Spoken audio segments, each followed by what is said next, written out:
Okay, let's talk about a very common implicit equation, and that equation is the equation of a circle.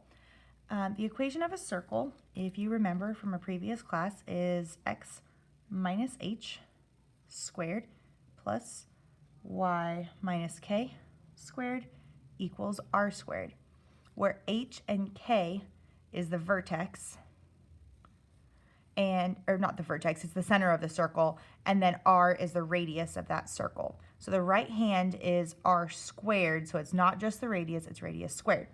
So this equation looks a lot like a squared plus b squared equals c squared, and that is not a mistake.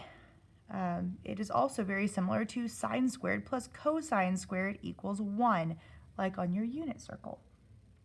Okay, so let's find the equation of the circle in implicit form below. It's implicit form because y is not going to be by itself.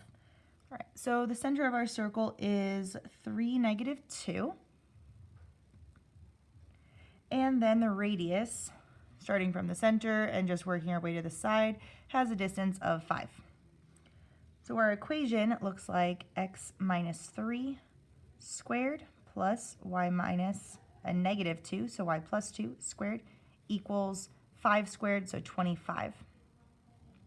Okay. Let's actually distribute that all out and then combine some like terms. So we get x squared minus 6x plus 9 plus y squared plus 4y plus 4 equals 25. And then combining like terms and moving our constants over to the right-hand side, we get x squared minus 6x plus y squared plus 4y equals 25 minus 13 is 12. Okay, we are now going to differentiate that equation of the circle in the space below, so let's take the derivative. We are taking a derivative with respect to x, so everything that has a y in it, we are going to have to do a chain rule. And then the chain is going to be y as the inside function. Y's derivative is dy dx. Okay, so the derivative of x squared is 2x.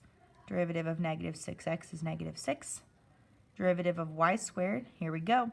Derivative of anything squared is 2 times whatever that value is, okay, whatever the function is. Then you multiply times the derivative of the inside, so that is our dy dx. Then plus 4y, the derivative of 4 times x is 4x, so the derivative here is going to be 4 times, okay? So then y is going to be dy dx equals, and 12's derivative is 0. Our next goal is to get dy dx by itself. We want to find the derivative, so let's get dy dx alone. And to do that, we want to make sure that all of the terms that have dy dx are on the same side of the equals. So let's isolate that. Let's get the 2x and the 6 over to the right-hand side. So we've got 2y dy dx plus 4 dy dx equals positive 6 minus 2x. Okay, let's factor out dy dx. So we get 2y plus 4 times dy dx, and that equals 6 minus 2x. And then since 2y plus 4 is multiplied times dy dx, we just divide both sides by 2y plus 4. We get 6 minus 2x over 2y plus 4. If we factor a 2 out of the numerator and the denominator, we get dy dx equals 2 times 3 minus x over 2 times y plus 2. Cancel those 2's out, so dy dx simplified is 3 minus x over y plus 2. So if we want to find the slope at any specific point on the edge of the circle, which remember the circle is not the filled in area, the circle is tracing around the outside. The circle is its own circumference. Okay, so if we want to find the derivative or the slope of the tangent line at any point that's on your circle, all you have to do is plug in the x value and the y value and then simplify your fraction. So let's do that. Let's find the derivative at 0, 2. Let's find the slope of the tangent line. So 0, 2 is here. Looks like we have a positive slope for our tangent line, but it's hard to tell what points it goes through. It's maybe like, I don't know, 1/2-ish, maybe a little bit steeper than that. Okay, so it's hard to tell. Let's go ahead and plug in 0 and 2 into x and y. So dy dx equals 3 minus 0 over 2 plus 2. So that is 3 over 4. We knew it was going to be a positive slope, and there it is, 3 over 4. 3 dy dx equals 3 minus x value of 3 over 3 for the y value plus 2 equals 0 over 5. So that slope would be 0. So let's take a look and make sure that we can actually get the lines really good. So at 0, 2, the slope was 3/4. I'm going to erase my original line. We know that our point for our tangent line is going to go through 0, 2. So let's count up 3 and write 4. 4, not 3. Right, 4. And down 3 and left 1, 2, 3, 4.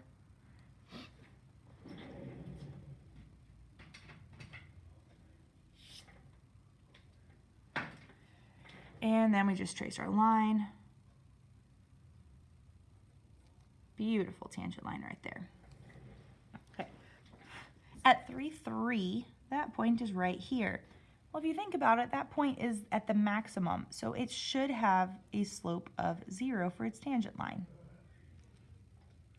Okay. There's other points where you should have a slope of 0, such as a minimum down here. At 3, -7, we have a minimum, so our tangent line should have a slope of 0. 3, -7 is not the next one, but it's the one after that. So let's try that one. dy dx equals 3 minus 3 over -7 plus 2. So that is 0 over -5, which is, again, 0, just as we predicted.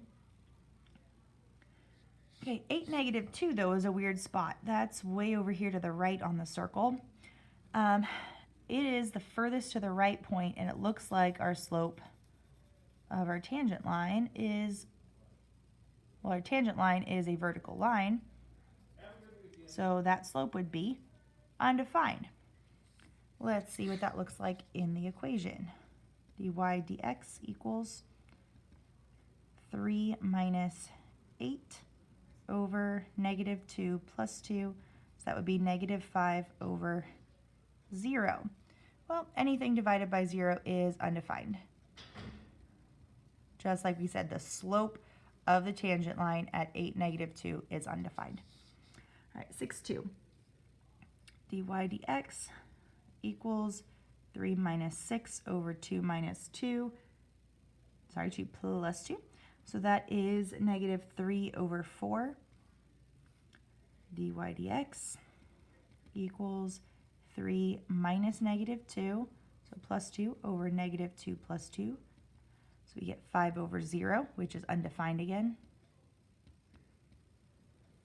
And then 6, -6, dy dx equals 3 minus 6 over -6 plus 2, which is -3 over -4, and that reduces to positive 3/4. So let's get those last couple of lines drawn on the graph. Okay, we've got 4 of them. We're at 6, 2. 6, 2 is here. It has a slope of -3 over 4, so starting at this point, 1, 2, 3 down, and 1, 2, 3, 4 to the right, or 3 up and 4 to the left. I know my directions.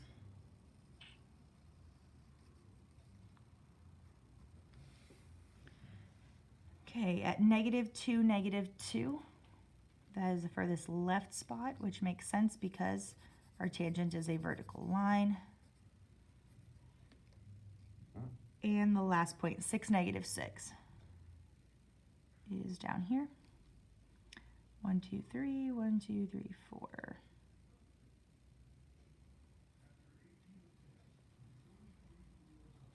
So when we first learned about slope, we were just kind of estimating what the tangent lines would look like.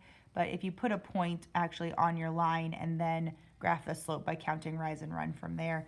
You've got a great looking tangent line.